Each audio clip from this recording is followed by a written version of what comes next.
And it's really identifying the ones that not necessarily have all the credentials in the world, but that care about people. Because at the end of the day, that's one thing I've learned about this business is it's not a gym. We're a people business. Like, if people are first here, coaches, and again, coaches create community. Like, that's what creates your culture, is that you have to be okay with making mistakes. And you've got to seek mistakes. If you're not making mistakes, you're not pushing hard enough. Be in a position where making mistakes aren't devastating. But realizing that you are paying for an education, so they're not mistakes. You're paying tuition, like, for this education in whatever industry you're getting into, especially if it's different than something you have done before. And that's always the hard part, is working on things when no one's there, when no one's seeing it, when you're not making money. But you have to be a true believer in yourself, and you're going to doubt yourself and want to quit 100 times, 1,000 times. Like, people, and they're fleeting thoughts, but you just let them go, and you don't suppress them. Just go through them, and let it wash off, and then get back.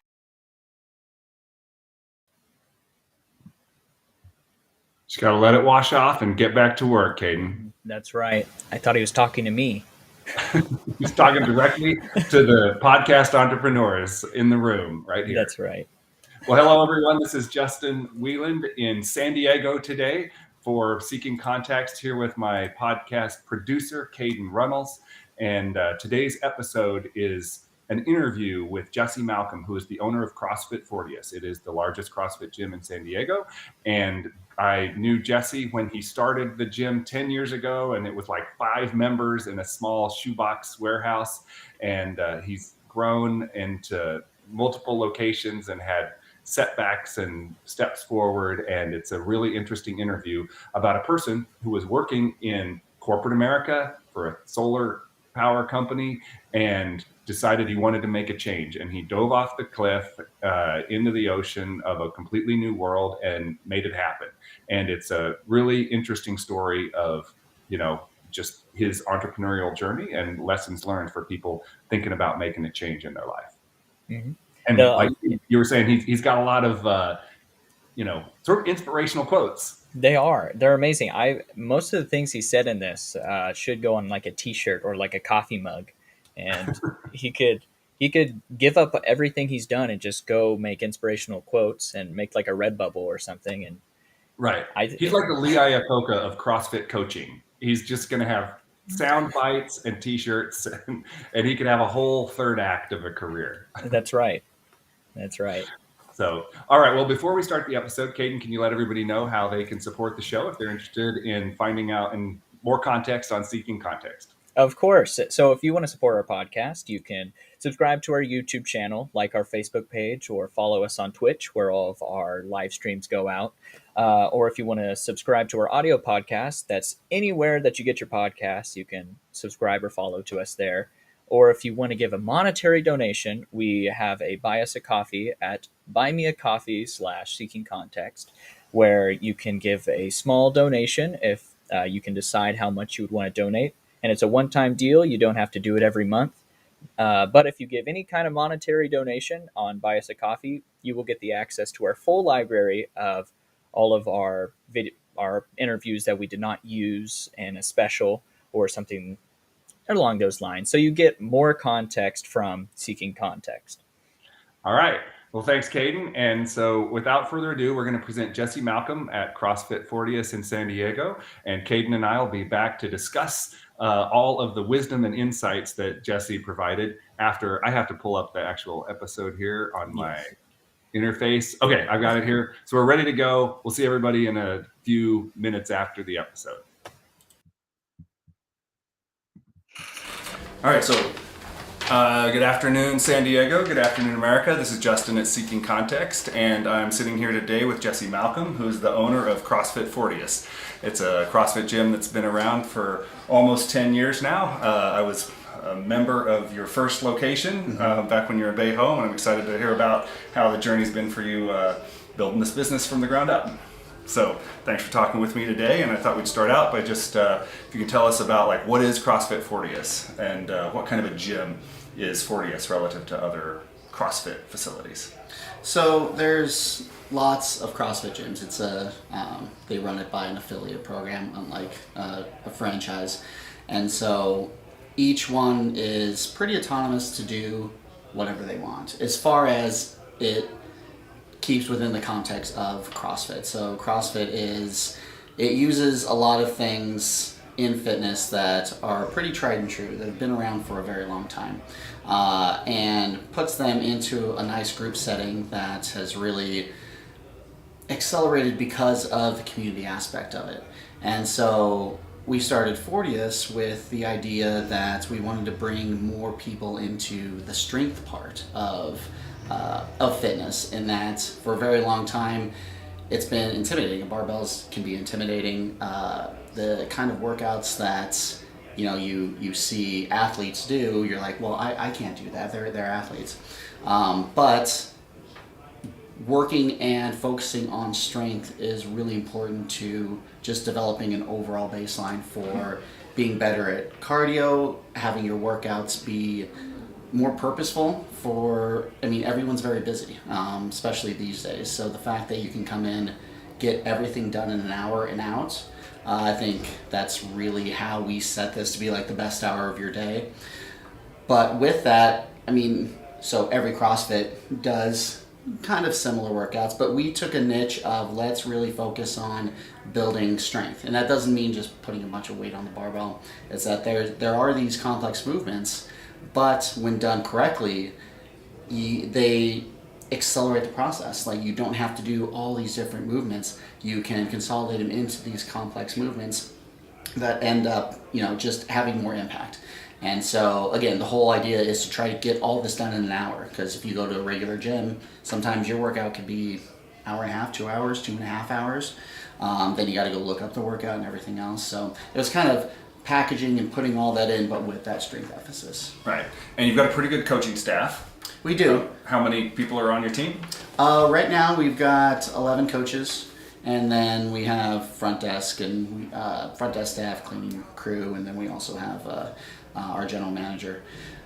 And if you want to get started, are there different levels of classes that you have throughout the day, or is every workout like one workout for all athletes? For the most part, it's just one workout, and that's kind of the beautiful part about CrossFit, is that everyone can work out next to each other. And while you will be doing different levels of a certain movement, everyone can work out together, from elite CrossFitters who are competitive and go on and compete in the various local competitions, and there's even a world championship for CrossFit, down to someone who's literally never worked out before. And so we have 4 levels to all of our workouts, and that's really been key to bring more people into workouts like this that can seem too intense at first, but it has everything to do with having a good program and having a good coaching staff that can take a beginner and bring them into a class that you have people who've been doing this for a decade.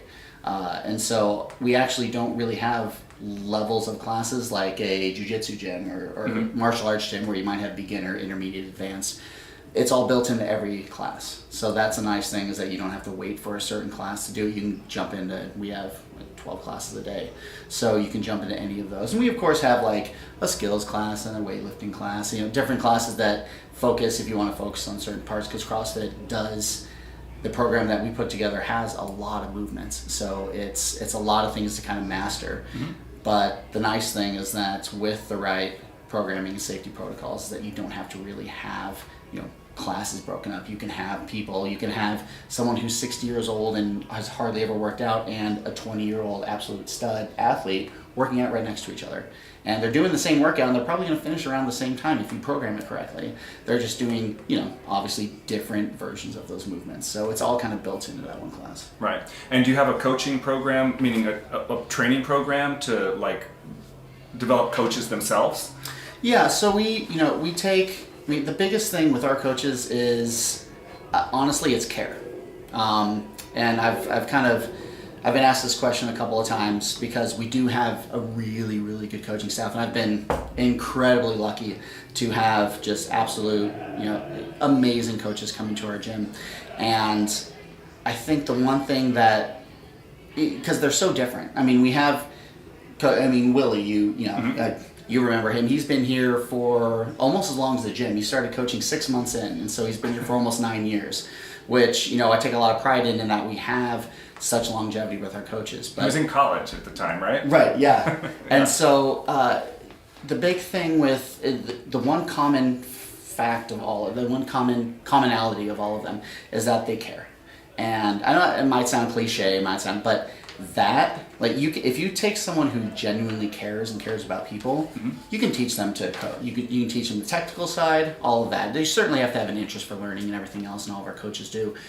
But if they don't have that genuine care, if people can't see that coach and be like, that person cares, like they genuinely care about me and what I'm doing in this class, and they're not just, riding the clock until they can work out, or just like, wandering around, whatever, because there are coaches in CrossFit and in other, kind of group fitness industry that, you kind of get what you pay for. And some of them are just babysitters. They're just kind of there to make sure no one gets hurt.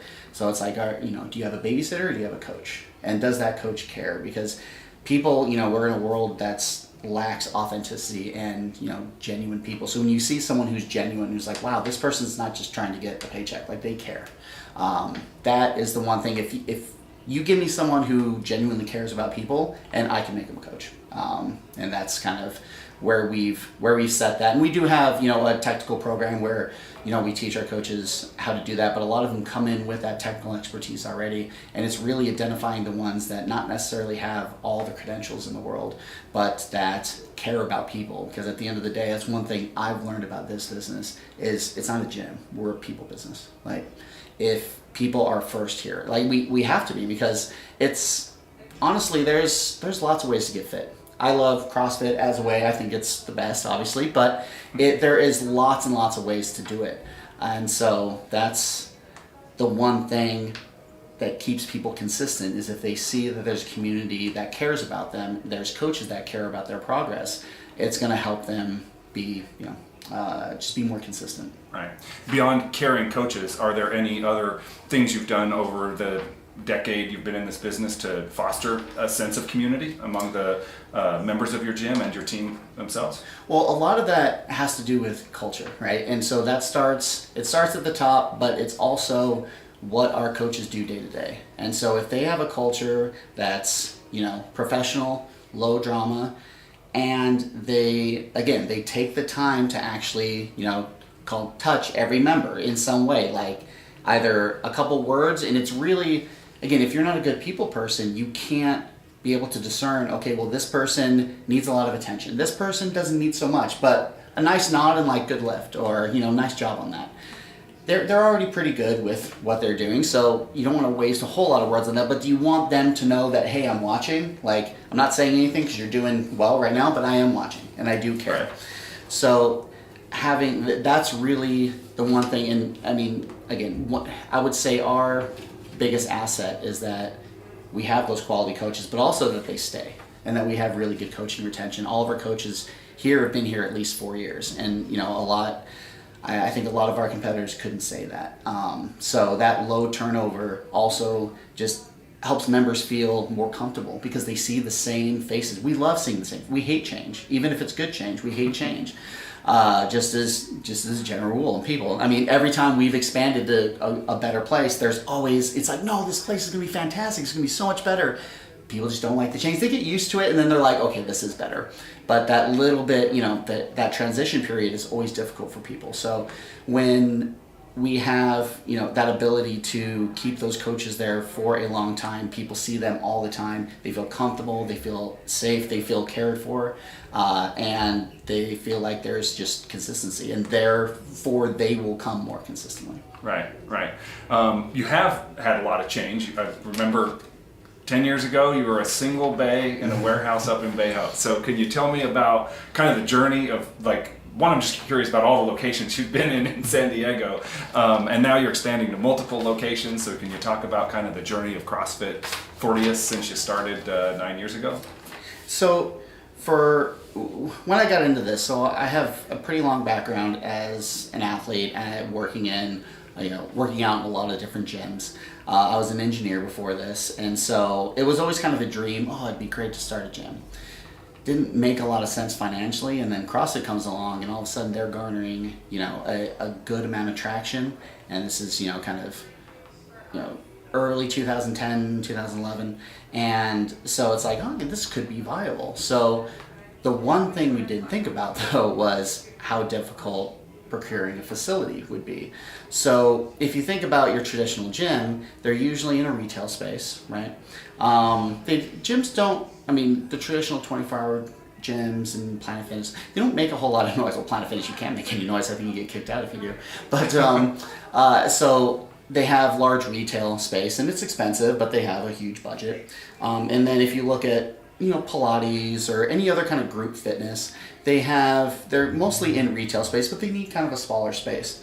CrossFit's pretty unique in that you need to have room to drop stuff, to drop barbells, to drop dumbbells too, and it's done safely, but like that's part of the safety thing is not having to, these are complex movements and not putting it back on you, being able to drop it. Mm-hmm. Well, it turns out that dropping stuff and neighbors kind of get a little annoyed by that, and when CrossFit was first coming out, no one really knew about it, and so larger cities or whatever didn't really have any code or regulations for what kind of facility you could use. So a lot of CrossFits went into garages and started, just with like residential garages, then in like commercial garages, and then into kind of industrial flex, because it made sense as far as it's cheaper per square foot. It's a little off the beaten path.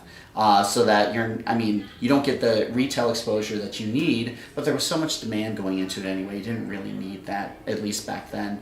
And then it was the fact that usually industrial flex is pretty noisy. So if you're dropping stuff, you got a mechanic over here, you got a light manufacturing company over here, they're not going to really complain because they make noise too. So, but if you're going outside and running, stuff like that, there was just a lot of these things, again, that you don't think about when starting. It's like, ooh, starting a gym, this is going to be fun. We're focusing on, the program, the coaches, what we're going to do for our classes. And that was kind of the last thing on our mind, but then it ended up being the most important and the biggest headache going forward, is that this was something new, and the building owners, whether it's a commercial property, whether it's a business park, which we started in, or an independent one, didn't quite know what we were doing. Like, we explained what we were doing, they didn't really understand, but then sometimes we got complaints from neighbors about noise, even in the industrial flex that we had. So that was always a challenge, but we were fortunate enough, we started with, I want to say 5 members. At that time, there were, I can't remember the exact number, but it was somewhere in the 60 to 70 range of CrossFit gyms already established within a 20-mile radius of where we were. So obviously only the ones in about a 5-mile radius really matter to us, but a lot of people were traveling. The average person travels for a fitness facility. They don't usually within about 5 miles. Outside of that, it's something like 70 or 80% of people who have a health club membership, they live within 5 miles. So, but CrossFit tends to be a little further because there was more of a drive to it, as far as people wanted this and they were seeking it out. So they would take that extra time to go there because they knew this was unique. But so we had all these competitors, and it was pretty daunting coming in. But we had that strength niche, and we're like, we're gonna stick with this niche because we don't see other gyms having it. So maybe we can carve out our own little space in here, because it's not like a commercial gym where you need thousands or tens of thousands of members. For a CrossFit gym, a few hundred members, you can make money. And so that was our mindset. It's like, hey, we don't need all of it. We just need our niche. And so that helped us grow. And we expanded from a little shoebox. I call it shoe. It smelled like shoes. People still told me about that afterwards. Like, oh, that little locker room we had smelled like dirty shoes all the time. Like, it was probably about not even the size of this room. But went from about 1,400 square feet, then went to 4,000 in that one space. And then we kind of tapped out as much as we could expand there. And then found a much larger space at right around 10,000 square feet. And moved our facility there. This was probably about 4 years in, and at that point we saw incredible growth, because at that point we were, at least in square footage size, the largest CrossFit facility, and probably one of the largest just strength and conditioning facilities in San Diego. But what came with that was a lot of issues with the city and with building code. facility code and everything. And we had contractors that helped us and attorneys and everything else. But at the end of the day, they were starting to kind of crack down on where CrossFit gyms or any kind of group fitness gyms could go. So, and what kind of regulations they needed. So we tried to stay up on that as much as we could. And that was a huge battle with that facility. We ended up having to leave because they're basically like, you don't have enough parking. And there was a huge frontage road that had all kinds of parking. We're like, can we use that? And they're like, nope. I'm like, okay, it's empty. They're like, nope, can't use that. So right, and that's a conversation with the city, not necessarily the building owner. Right. So it was one of those things where, this was all a learning process for us. Like we wanted to make sure we were on the up and up with everything, but everything was changing so rapidly. And, unfortunately, not all facilities and building owners and everything, operate, above board. So there was a lot of struggle with a lot of that. And fortunately, we were able to, prevail and, as far as moving out of that facility, finding better facilities. And right now, I think this is our seventh facility. So it's been a lot of jumping around to kind of find the right space, because there's lots of things to consider, and the fact that the city is so stringent on where we need to be. And I get that. Like there does need to be regulation and code to make sure that people are safe, and that the facility is designed so that there isn't anything catastrophic that can happen. So I totally get that. But it has been a lot of kind of give and take, and it's such a shifting, it's so fluid. Like they don't really know because it's so new, they didn't really know how to deal with it. And so there's new regulations always coming out. So that's probably the hardest part of how Fortius has expanded. But building the people first and saying, okay, well, if we have our members, they're loyal to the gym, they're going to move with us, they're going to work with us in these struggles, as far as sticking with us when, we had to move and then had to move again. We've had a very loyal base, again, of coaches and of our members. So that's been really what has guided us through, essentially the learning curve of all of this. Because again, coming from an engineering world, it was just, okay, problem solution. This was, we don't even know what the problem is. And we had to go and find out what the problem is, and then the problem would change. And so it's just been, it's been a learning experience. It's been really an education in, to go from science and engineering to more or less retail. Definitely people-based, business where it was a re-education. It was like, oh no, I got this. I've got experience dealing with people and the science world, and dealing with, used to do defense contracts and had to present proposals and stuff like that. So I'm like, oh, it's kind of the same. It's like, it's not the same at all. And so but again, we've been fortunate to have really good people that have stuck with us during this whole process, and yeah, that's cool. Yeah, so it sounds like the sort of the innovation in the way that fitness is being done was ahead of basically regulations. It's almost like the tech industry.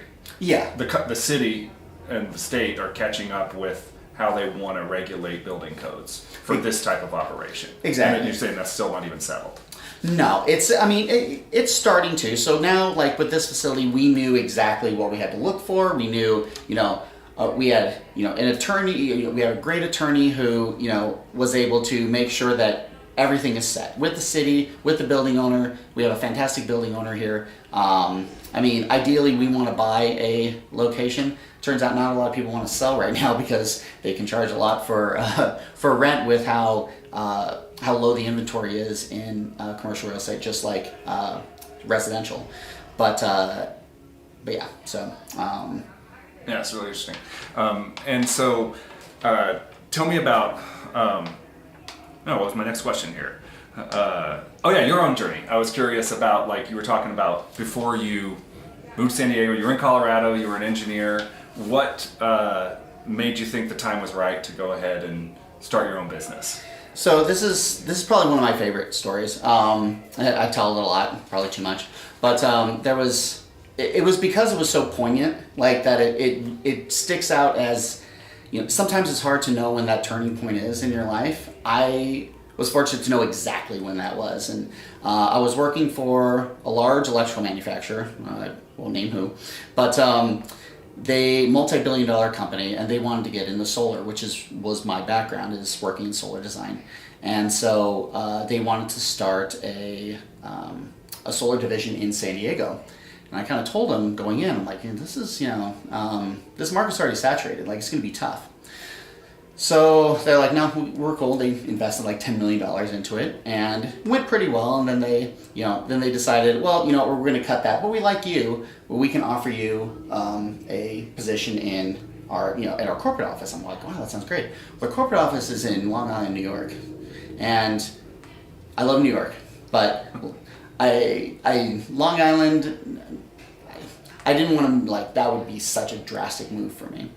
And so, but I'm like, let me go there and see. So I was able to, and I was very fortunate to be in one of their board meetings. So I was like, wow, this is like it. Like, all these guys here, and girls, I mean, there was probably about, it was about split. They were pretty diverse board for like, for that kind of industry, which was really cool to see. But I remember being in there and being like, wow, this is so amazing. Like, all these people are super rich, they're super powerful. But then, it's kind of looking around, it's like, wow, everyone here is unhealthy. Like, it was one of those things you just kind of look around because you think, oh, this is what I want. Like, I grew up, with meager means. Like, my parents struggled a lot, growing, and they worked their butts off to kind of get us to middle class. But, we started off poor. And so you always think, oh, I want to make a lot of money. I want to be, on one of these boards. But then I kind of looked around and realizing all the travel that I had affected my own fitness, and I'd been an athlete my whole life, and fitness had been a huge part of my life. And it was starting to detract from that, and then just seeing all these people and being like, wow, they look 20 years older than they look. They look 20 years older than they actually are, or 30. You just looked around, and then like at the little cocktail part afterwards, just hearing them talk, like a lot of them were just miserable. Like, they talked about their bad family lives, and some of them even joked about, infidelity and stuff like that. It was one of those things where I was like, wow, this is what I thought I wanted, but it's not. Like, it was just unhealthy overall. And I'm like, well, can I, have a business? So I've always wanted, I've started a couple of other businesses before that did pretty well and then fizzled out. But I knew I always wanted to go back to being an entrepreneur, to owning a small business. I love small business. And it became a question, like, can I help these kind of people, like, find fitness, like engineers and corporate people that are behind a desk all the time, that don't prioritize this, but they are intense individuals. So they're going to do well with intense type workouts. They need it to be efficient because they need that, they have very finite amount of time. So it's like, okay, consolidating that to an hour, but making that hour really impactful to where you could legitimately say, hey, if you do this 3 or 4 times a week, like, you're going to be the healthiest you've ever been. And it's like, can I do that and not make that kind of money, but like make enough money to be, more than comfortable. And when I started talking to people about it, they're like, it's a tiny little gym. You're not going to replace your salary. Like, I was making pretty good money at the time. And essentially was consulting for them.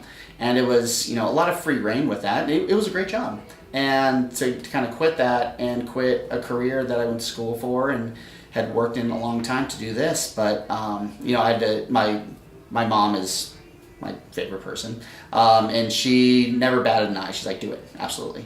So that was great encouragement going into this, because it was daunting to be, it's like, okay, well, how is this going to make money? And fortunately I had a good savings and everything. I was able to live off of that and not have to pay myself for a while. But it was, when you looked at it, you got to be a little crazy to start a small business anyway, because you're staring down the barrel of 5% success rate, 3% success rate. So you got to think that there's something different, there's something special, and all the while being humble enough to be like, hey, this is going to take some time. And so that's really what, at that point, right, was when I was like, okay, let me start putting this together. And I just put together, again, cliche, but put together a business plan. Like, and it's something that you don't even really go back to. It's just the process of doing it gets you in that mode. And I was still working with them while doing it, so it was nice to be able to not just like go cold turkey and just do that, but to kind of formulate it and to take that time to let it kind of marinate and be like, okay, is this the right decision? Because you can always feel like it at first, but then sit on it, sleep on it, wait on it, and let the doubts come in, and then be able to be like, okay, well, are these going to detract me? Is this something that I thought was a good idea, but after some thought, no? Or is it like, you know what? No, the more and more I think about this, the better this sounds, and the more, again, it's a challenge, it's a problem. Like you're trying to solve a problem, and that's what drives you. Is like, can I solve this problem? And as an engineer, I'm like, that's something I can hold. That's something I can grasp. That's something I understand.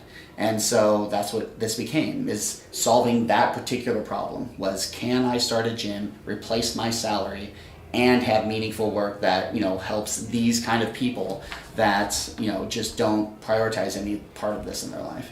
How long after you made the jump did you feel like this has got a good chance of being successful? And then did you, or have you ever actually replaced that salary? So fortunately, yes, I have. It took about 8 years, but and I knew that, and my target was 10 years. And the thing is, for me, like I had a schedule. Yeah, exactly. And so there were times when it did. The idea of like never quitting, right? We always hear that. There's memes, there's inspirational quotes and all that stuff, but a lot of it is you just got to be really stubborn, and because it's at first it was, oh crap, the first couple months, like, did we make the right decision here? Was this smart? And then it started building, and it built pretty fast.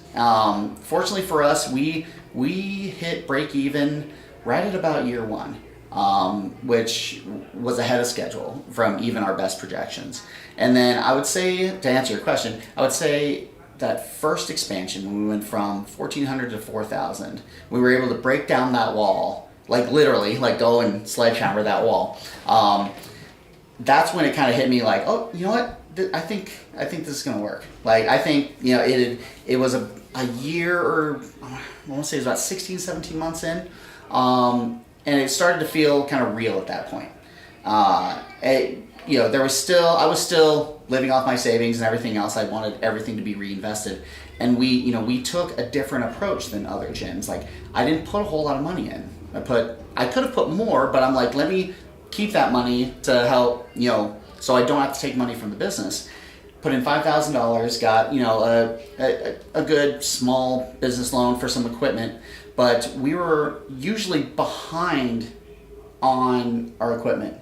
But I wanted to invest in coaches, and I wanted to invest in our program and be like, okay, well, equipment's equipment. Like, if people wanted really fancy equipment, they go to 24 Hour Fitness because they have the best equipment because they got all this money.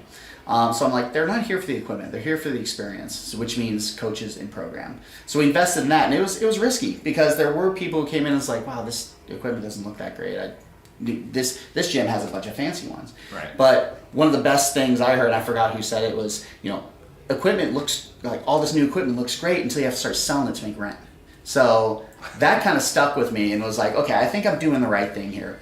And a lot of people told me, like, no, you need to put more money into this. I'm like, no, because then at some point we're going to, and kind of what happened when COVID hit was, not these gyms that spent this money and were over leveraged and didn't have a lot of working capital. If something catastrophic happened, like a pandemic, or even less catastrophic, like you have to move, or the city decides, oh, okay, this isn't a place where you can be, or you have a dispute with a building owner and you have to make an adjustment, you're not in panic mode because you've got that money in reserve to be able to say, okay, well, and that's not easy. Like, when you're starting out, it's not, you want to put money into the business, but you want to keep some behind to, but then you're like, well, if bad times come, well, then I just gotta, I need this money now. It's hard to like set that aside and really not touch it.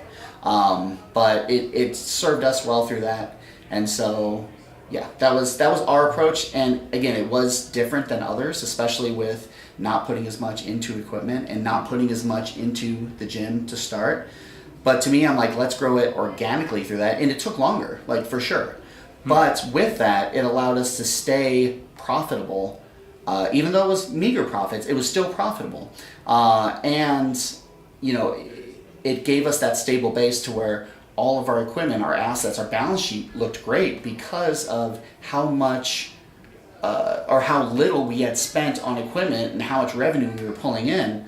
And again, we could have grown faster with better equipment, and you know, maybe even, I mean, we expanded pretty quickly, but it's all about, okay, well, this new piece of equipment, how many members is that going to bring in, you know, versus if I bring in a really good coach and pay them well, Right. how many is that going to bring in? So those are the kind of decisions where it's like, I mean, you got to choose, and you can't have both.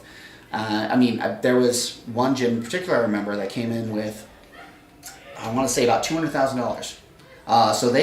It was beautiful, gorgeous facility. Here in San Diego. Here in San Diego. Yeah. And so you kind of like, oh man, like, why wouldn't someone go there? It's like, I kind of want to go there.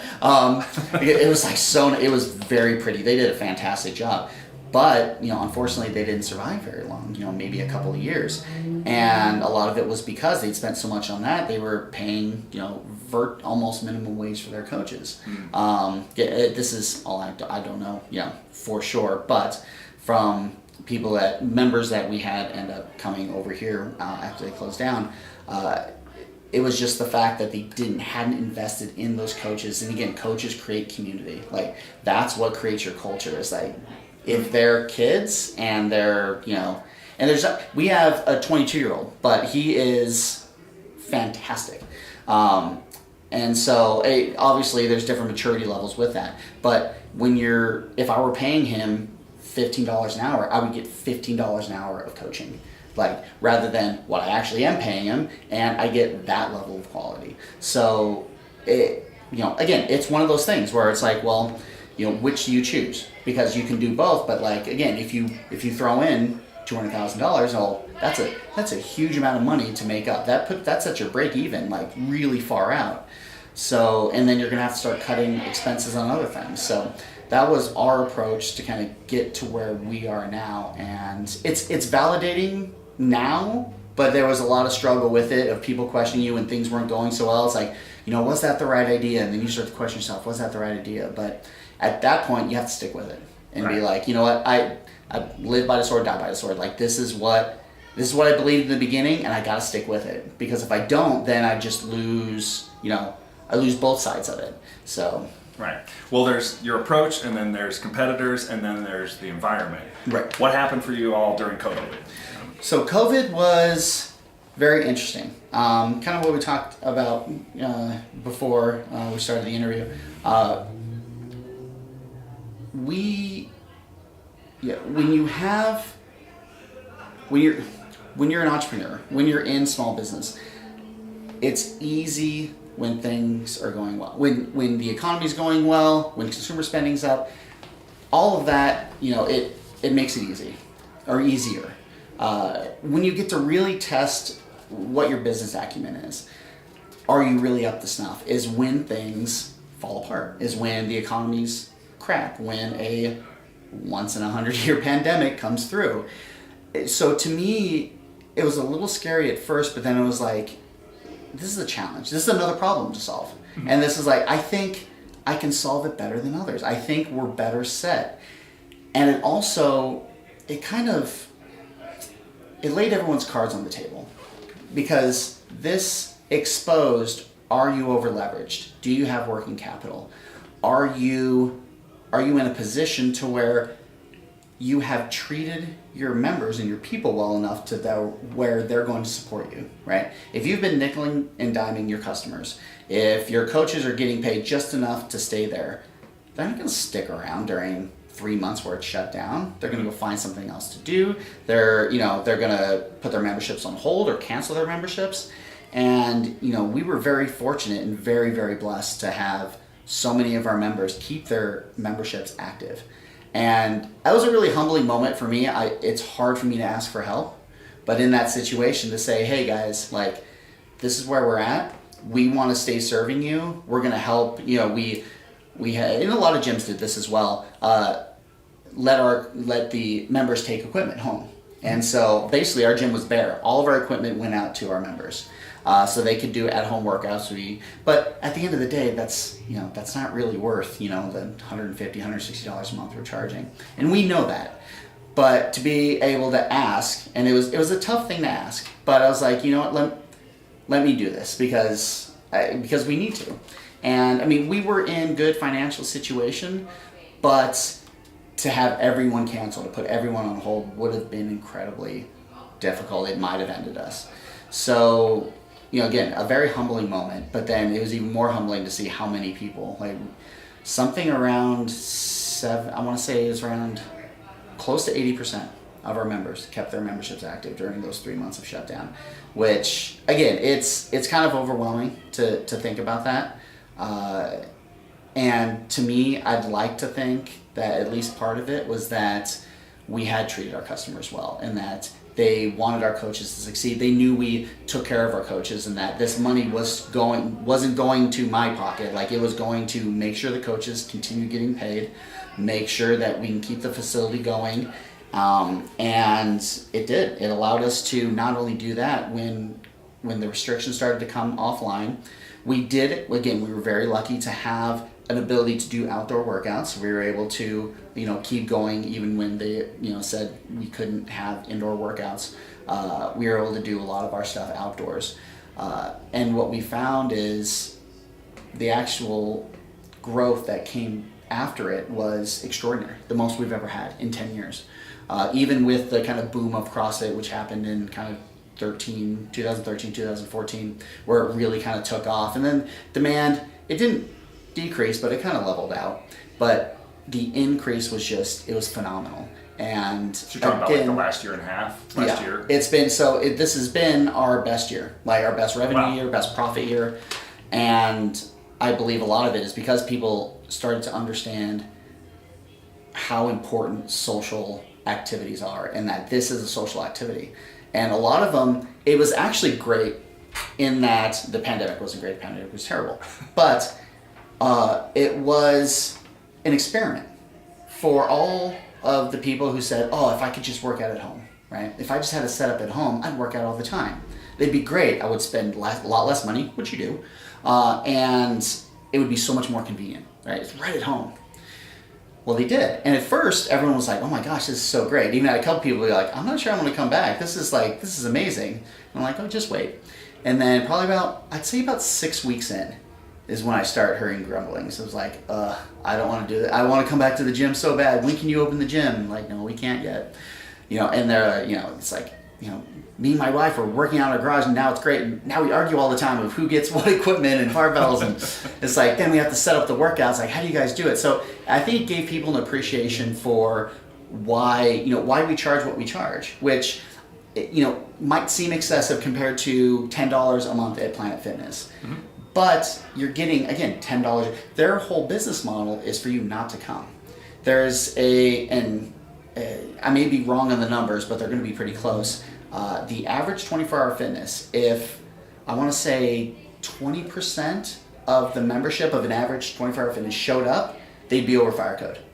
So they are relying on 70-80% of the membership not being there at any given time. So they are a model that, hey, we'll charge you just enough for us to get money, but just little enough to where you don't recognize it on your credit card statement. Or you're like, you know what? It's only $15. Like, I might go there next month, or I might go to use the sauna, or I might go use the pool, or I might get some workouts in next month. And you just kind of keep putting it off. $160 a month, you're not going to miss that on a credit card statement. You're not going to miss that on your budget. You're going to be like, okay, I need to go to this. And so, but it's also what it brings is that, you're being told what to do, which at the end of the day, you don't want to really think about your workout and all that. Like, you want to have, a lot of people, it's like, okay, I got an hour. How can I maximize that hour? All right, here I've got a coach that cares, that wants me to do well. They're going to run me through the entire workout in 1 hour and I can get out the door. And a lot, it's a great social avenue. Like, it's better than going to a bar. Going to a bar is great, but being able to do this, that's healthy, and be able to have that social outlet. I think people started realizing that when they had to do those home workouts, and that we, in all the at-home workout industry was all abuzz with, we're going to take over, like it's going to be the new way of fitness, this is how people are going to train, but they lost that human element, and that, and I think people saw that. And so if there is a silver lining to any of this, is that it exposed more people to, hey, being fit and being healthy, it's not a cure to anything that can come down the line, but it sure helps. And it helps a lot. You're again, it doesn't mean you're immune, but it does mean that you're better suited to fight stuff like this. And just a healthy populace just helps out with any kind of.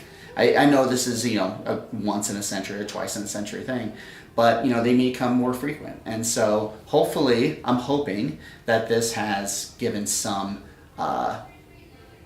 more credence to why it is important. Because we can rattle off stuff all the time, but until it hits you, until it hits home and you have to stay home for 3 months and you see loved ones sick or God forbid dying, it gives, I think, more validity to, maybe not validity, but it makes it more important. As far as that it's important, that being fit and healthy is important, but until it's really affects you. And I think this really affected a lot of people, and they also recognize that, hey, social activities are just incredibly important, and if I can do something that's healthy and be social at the same time, killing two birds with one stone. So right. That's like I said, COVID was terrible, the pandemic was terrible, but you want to try to pull out silver linings of any bad situation, and so I think that there's some of those silver linings that can be pulled out of this, and a lot of it is that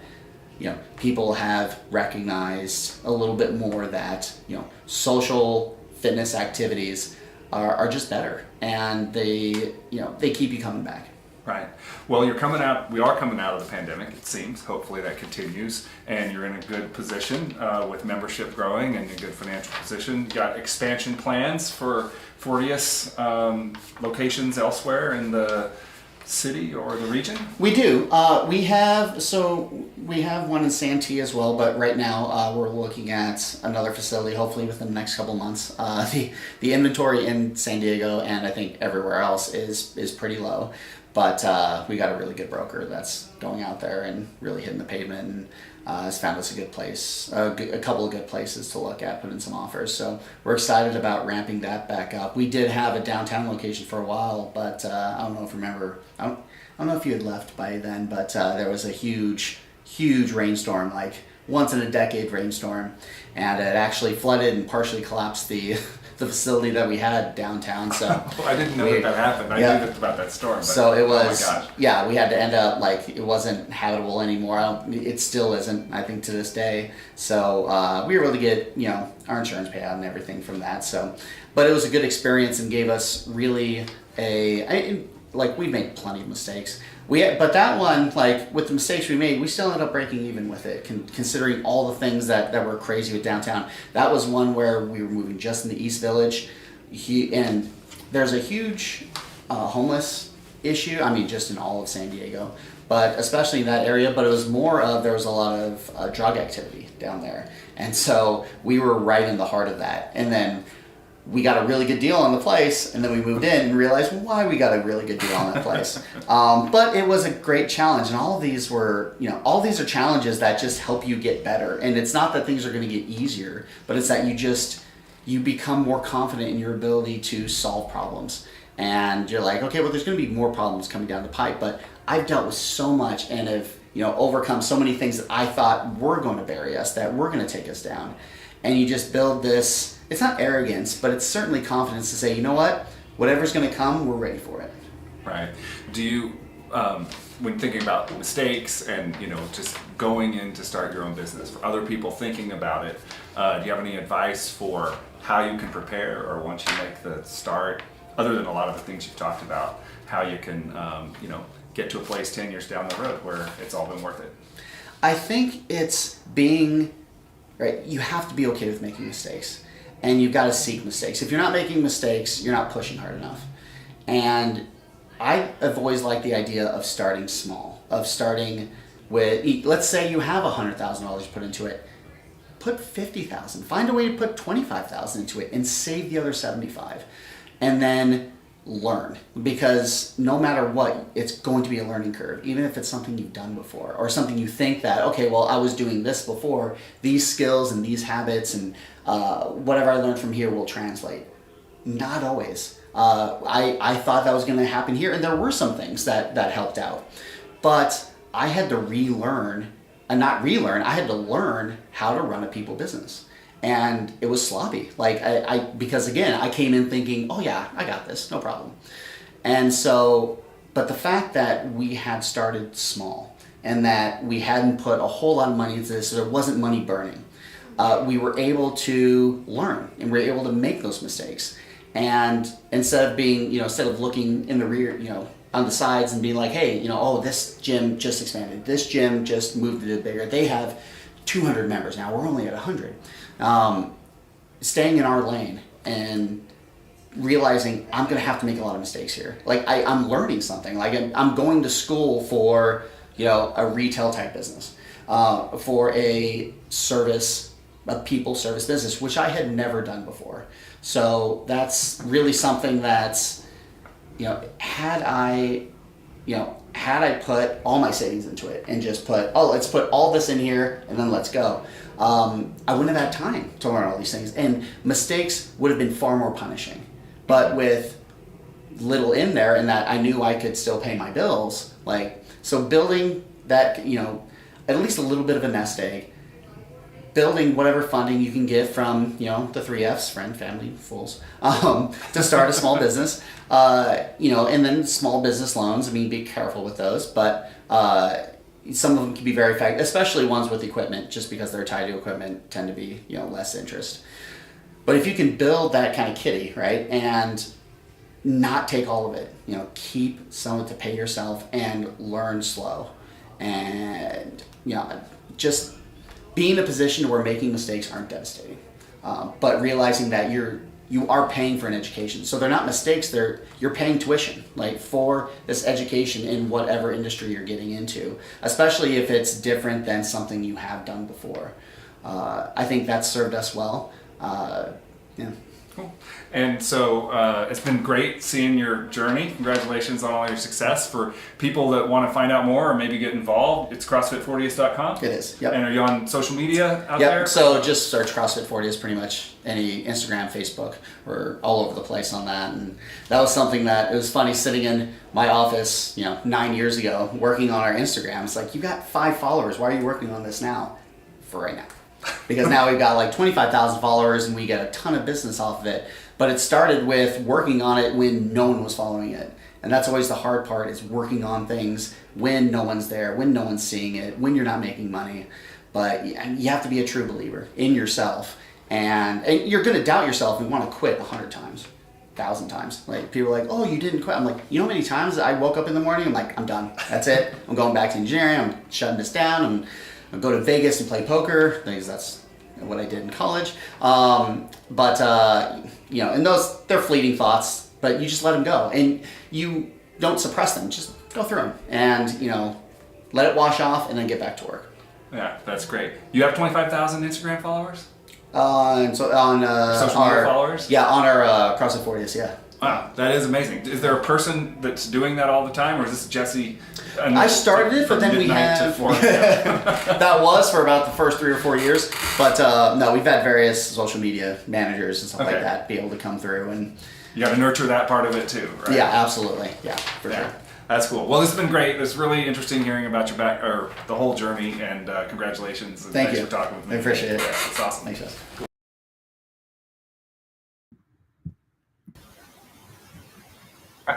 This is a Harvard Business School case study right there. That's right. Entrepreneurship. Isn't that a great interview? It was. His story is amazing. Of just, everything led up to the perfect culmination of opening a gym. It was crazy.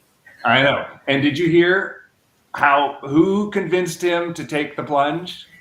I think he said his mother. It's his mother. So happy Mother's Day to Jesse Malcomb's mother. That's right. And all she mothers. Encouraged him when he's changing careers. He said, I went to school for something and I decided I didn't want to do that anymore. And I'm going to do something completely different. That's a rough thing to do. And so we got to send a shout out to Jesse's mother. I'll send out my mother, Reggie Whelan. She's encouraged me when I've taken different paths in life, and you just do it. That's right. And a shout out to my mom, Jill Collins. I don't know. She's pretty supportive of me, but who knows? I don't know if she knows what I actually do, but she's always supportive. So, It's just if you're doing something, her support's behind you. right. If I'm not, Right. living on the streets doing drugs, she's Right. supportive. Well, Jill is the reason we know each other. That's right. She So made the introduction. I have this whole podcast of me being involved is all thanks to her. So Yeah. yes. Back to Jesse, I think, one of the things I was noticing is where he talks so much about if you're an entrepreneur, you're a problem solver. Mhm. That it's just constant problem solving, and that his experience with the pandemic is just another problem. He had 8 years of problems fixed or dealt with under him, and now he's like, how can we take this more of as an opportunity? I can solve this problem, and I can solve it better than other people, because I kept doing it when we had setbacks all the years through. I thought that was really interesting. I love that quote where he talks about, like, after you do so much, you get kind of not arrogant, but you just think you can do it. I think that I love that. I want to be arrogant about everything. I just want to be like, yeah, I can do anything I want. Yeah, So it's like resilient. He's like, he's not saying I know the problems. I just know that I can address them. I also thought it was interesting about who to listen to, because he talks about you're getting advice and people say you should do this and people say you should do this, and that they had a philosophy going in and they had to stick with that philosophy. And I think that's a difficult thing for any entrepreneur, because there's a point at which sometimes a strategy isn't working and you do have to change course. Mm-hmm. But if you just listen to everybody that's telling you what to do, you'd end up being the same fitness center as everyone else, and you wouldn't serve the niche that he learned how to really serve well. You need a filter on all the feedback you get and all the suggestions. So, yeah. And the other thing I thought he talked about is just that like coaches create community, and that he's in the business of fitness, but really he's in the business of people. Mm-hmm. And he's talking about like that's that retail mindset of having to appeal to the needs and emotional and physical needs of his members is different than being in corporate America, where you're trying to create a technology that solves some environmental problem or something. It's kind of like different. Right. Like when he was talking about hiring people, and he said they don't need to have all of the qualifications. They just have to care, and they have to want to care about people. And I think that's right. Something a lot. He was talking about one of his coaches that's like 20 years old, doesn't have this experience, but has this sort of, must be some sort of innate nature and ability of relating to people and showing those people that they care, and that they feel like they're getting a lot by a relatively expensive membership, because the coaches that are taking you through this 1 hour of your day are passionate about what they do, and they're doing it for you and not for the minimum wage or something, right? Mm-hmm.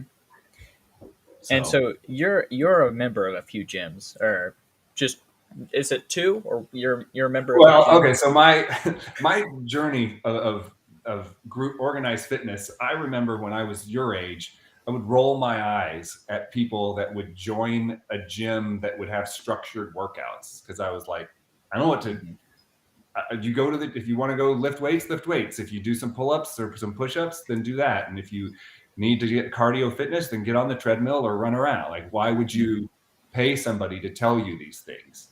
And now it's interesting how your perspective changes, because I've learned that I'm lazy, and that if I've paid for something, I will. It's like this incentive to like, I got to make use of those resources.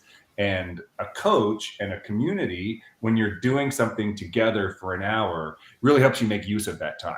Mm-hmm. And so, how about yourself? What's your fitness routine there, Caden? Well, Jesse really inspired me during this episode, and so here, let me just show you my gains real quick. I've been working out a lot. I really had a Just good pump. on the break, you were just Yeah, I was going for it. I was doing everything. So my max now is about 3,000 pounds, and that's just everywhere. So I guess this is meta, right? This is that's right. This is here. Let me put my shirt back on. Sorry, everyone. Don't want to get us banned. Oh, oh, the shirt is thinning. I don't yeah. know Well, your why, avatar is looking sharp. but no. Yeah, I've been a member of a few cross. I've been a member of Jesse's gym, a couple other gyms here. Now that I'm back in Kansas, I joined a CrossFit gym in Colby CrossFit, which is great. And this winter, it's so cold, and the CrossFit gym there in Colby doesn't have a shower facility really, and so I got myself a Peloton, and so I'm trying this like at-home fitness.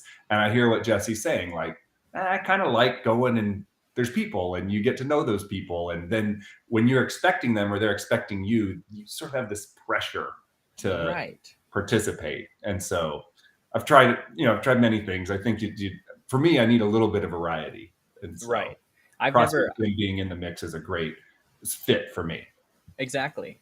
I've never been a part of a gym. I did a lot of track, and so we'd be running outside anyway. So if I ever need to work out, I really have no belief that I would ever gain any kind of muscle mass. So I just worry about cardio, and so I go out and run sometimes. But when you run with people, you do better. You have someone there that there's slight competition, and then there's also just the other guys doing it. So I got to be doing it too, and it's easier when there's someone around. So I get that too.